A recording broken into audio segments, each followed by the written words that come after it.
No vídeo de hoje voltamos a conversar sobre um dos meus autores favoritos, o Émile Zola, e essa obra que se chama apenas A Obra.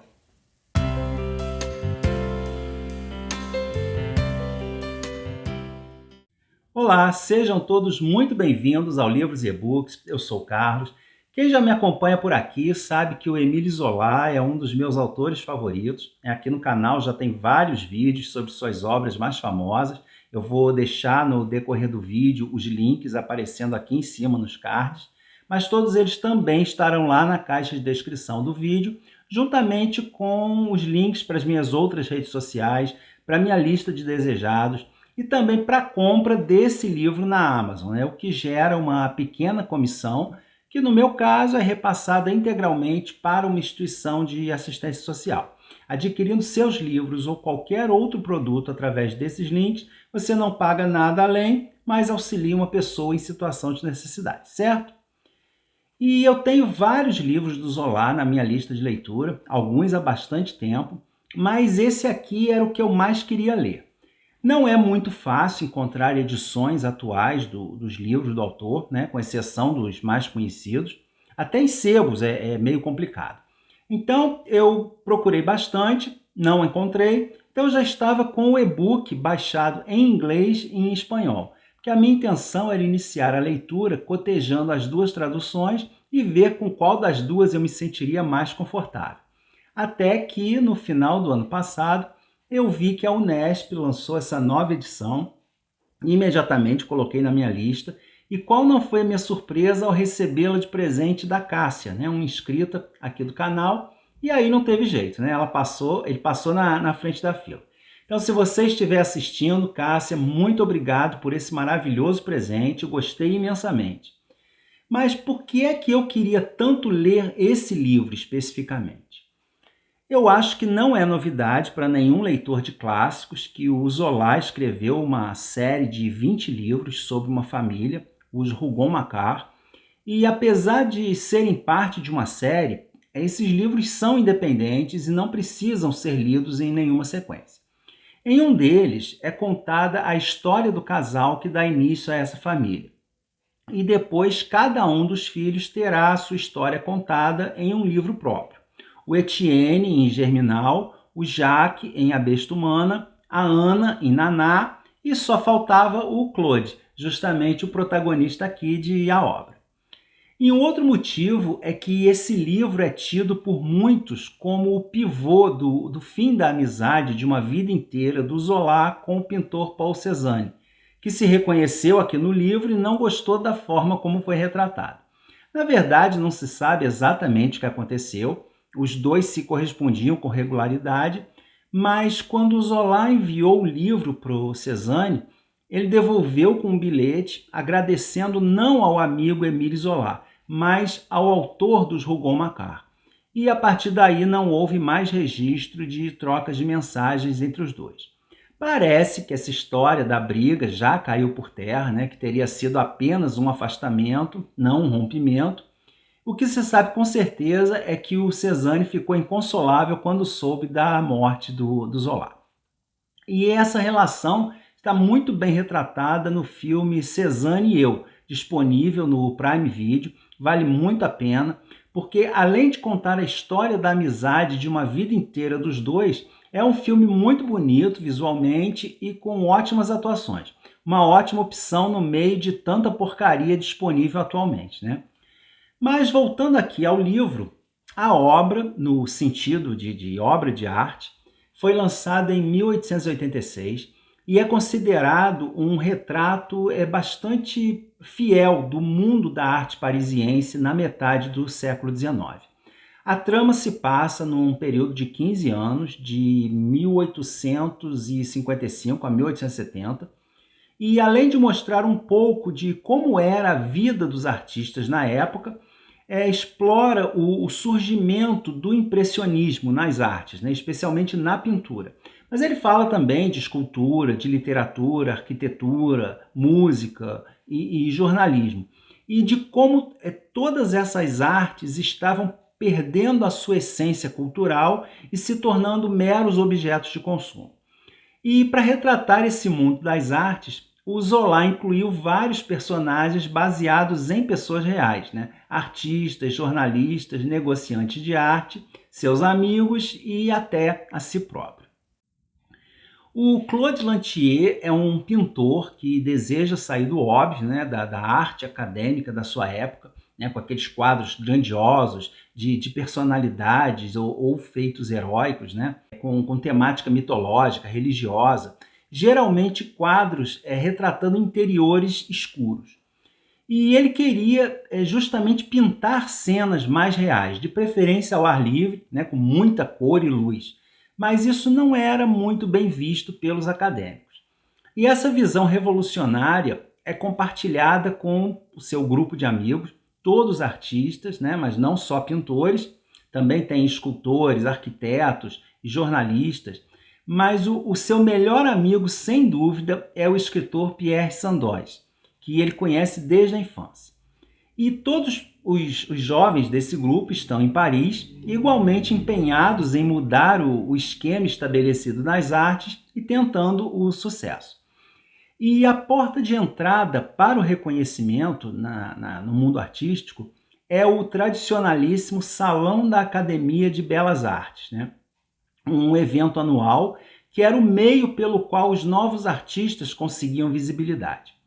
Mas é por conta dessas ideias subversivas da arte, o Claude e seus amigos tiveram suas obras rejeitadas várias vezes nessa mostra oficial, até que a revolta dos novos artistas chegou a tal ponto que eles apelaram pessoalmente ao imperador, na época, o Napoleão III, e ele criou então o Salão dos Recusados, que era uma mostra paralela que exibiria as obras não aceitas pelo júri do Salão Oficial. Esse fato foi verídico, né? Aconteceu em 1863, e a obra que chamou mais a atenção nessa mostra foi justamente o quadro do Claude, chamado Ar Livre, que mostrava 3 mulheres nuas brincando na grama, observadas por um homem totalmente vestido, né?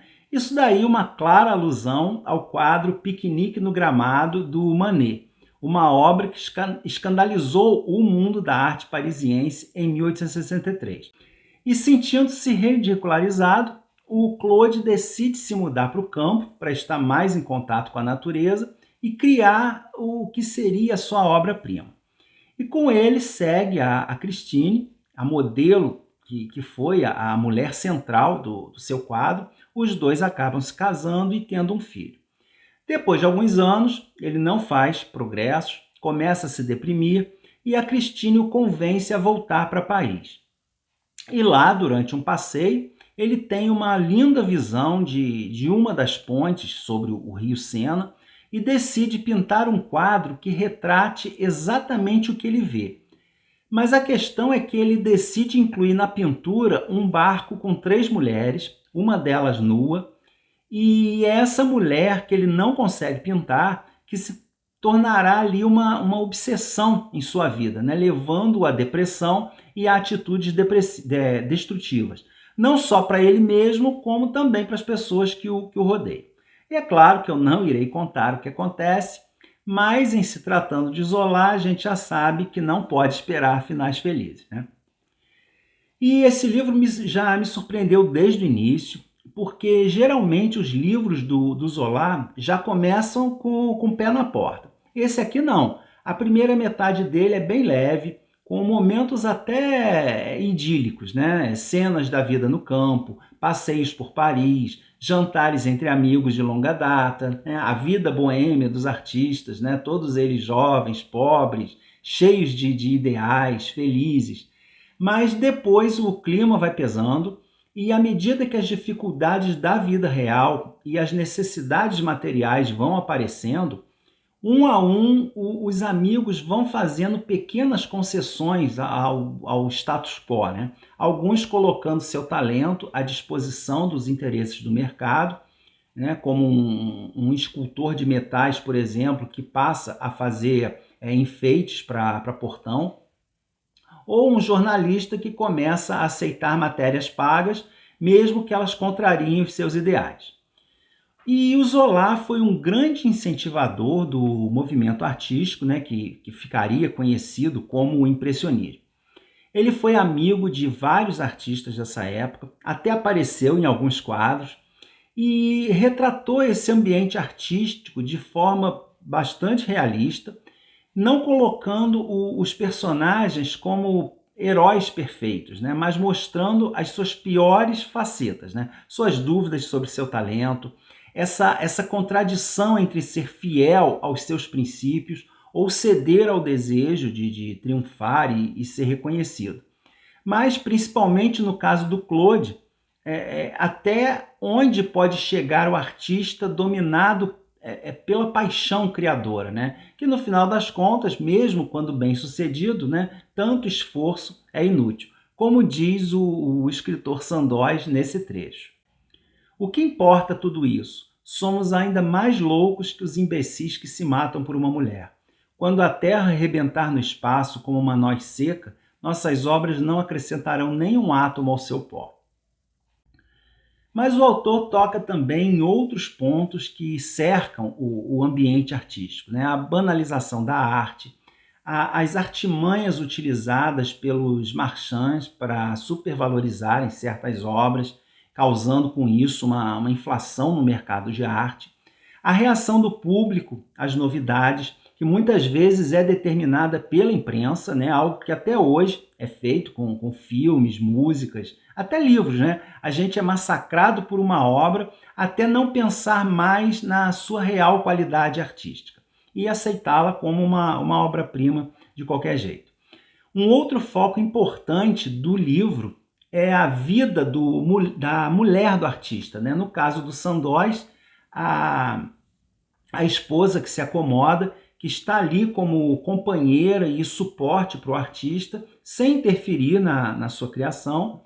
Mas no caso da Christine, a esposa do Claude, consumida de paixão e desesperada ao mesmo tempo por se sentir traída, né, ao se ver relegada ao esquecimento e perceber a espiral de degradação que o marido está mergulhando e levando a família junto. O problema é que a maioria dos personagens estão retratados ou como fracassados e incapazes, ou como interesseiros e desleais. Né? E como eles são baseados nos próprios amigos do Zola, isso não caiu bem. Mesmo que os artistas reais não tenham tido, né, destinos tão trágicos quanto os daqui.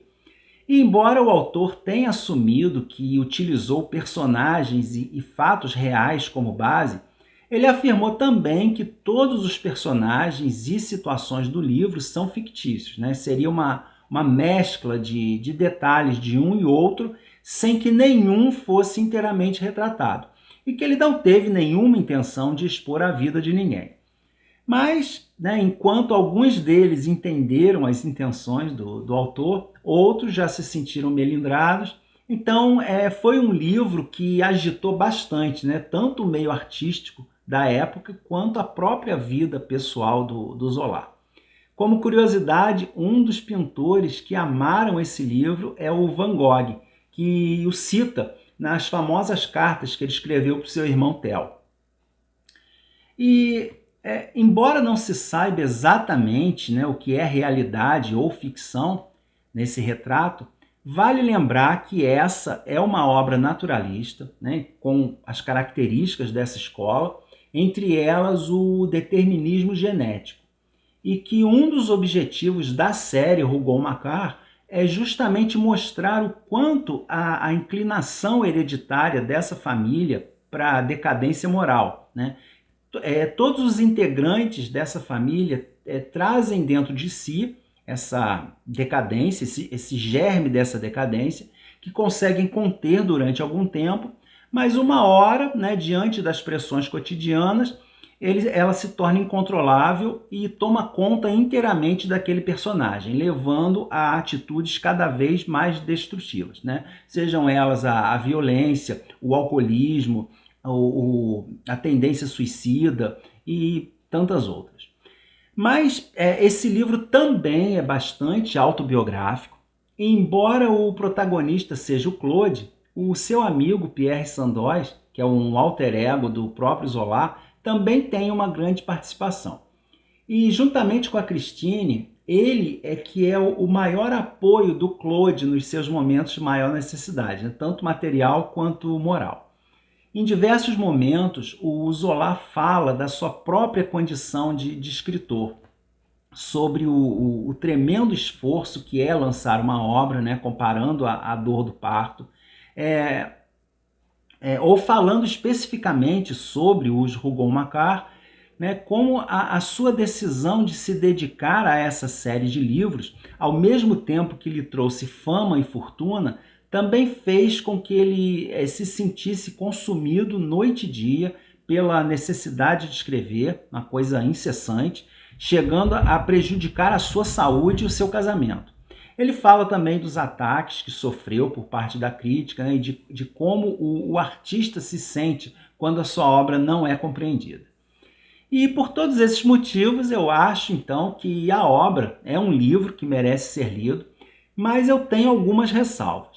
Quem já leu outros livros do Zola sabe que ele tem um estilo bastante descritivo, especialmente nas cenas envolvendo multidões. E aqui não é diferente, né? Tem uma cena, por exemplo, em que o Claude percorre os salões da mostra de arte procurando seu quadro, né, naquele lugar absolutamente cheio, e essa cena é fantástica.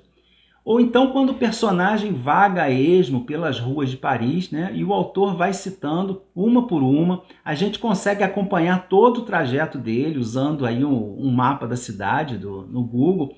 Eu gosto bastante disso, mas eu entendo que muitos leitores podem achar esse excesso de descrição entediante. E uma outra questão que não impede em nada a leitura e entendimento do livro, né, mas que com certeza facilita bastante, é algum conhecimento, por mais básico que seja, da arte impressionista e da revolução que ela causou no mundo das artes. É um livro pessimista, com um estilo bastante cru, muito realista, tanto que em alguns momentos ele nos causa até um certo desconforto. Também não é tão pesado quanto o Germinal ou a Besta Humana, e por isso talvez seja uma boa opção para quem ainda não leu nada do autor. Em suma, a obra é uma grande homenagem aos pintores impressionistas, mesmo que a maioria deles não tenha achado isso na época, né? Mas eles próprios e a sua arte só passaram a ser apreciados depois. E é interessante para nós hoje saber como esses artistas viviam, suas lutas e sacrifícios, né, para expor a sua arte. Então eu recomendo a leitura, indico mais uma vez o filme Cézanne e Eu, e para finalizar eu deixo a sugestão de um podcast da pesquisadora da USP, Aline Magalhães, em que ela aborda justamente esse envolvimento do Zola com as artes e a sua amizade com o Cézanne. O link para o podcast estará também na caixa de descrição. E eu fico por aqui. Muito obrigado a todos que assistiram. Não esqueçam da curtida, deixe seus comentários aí embaixo para a gente poder conversar mais e a gente se encontra no próximo vídeo.